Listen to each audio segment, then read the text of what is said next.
Estem al centre del centre.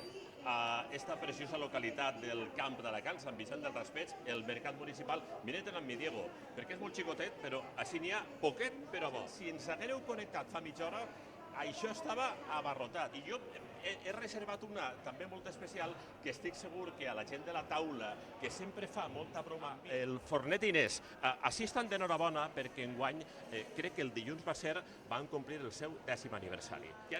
¿Qué han comprado ustedes? Croquetes clàssics alicantines. Adeu. Bon profit, caballero.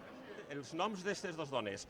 Aristocràcia. Estefanía de Mónaco, Eugenia de Montijo.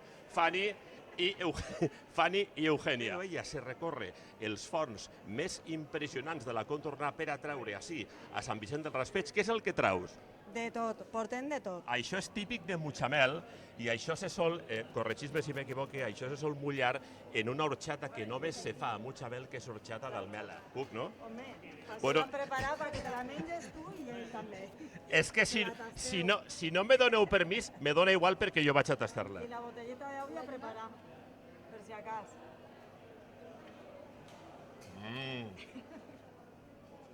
Anem a entrar, jo és que soc d'entrar dins de l'aparador. Estem en un puesto que es diu Fruiteria Soler, que és la tercera generació, que són d'ací de Sant Vicent del Raspeig. Héctor, què estàs fent?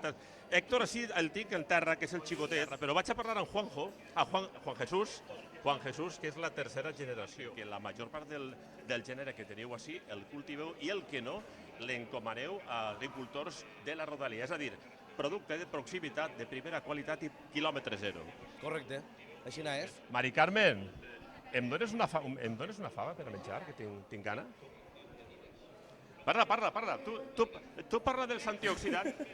Si tu menges faves.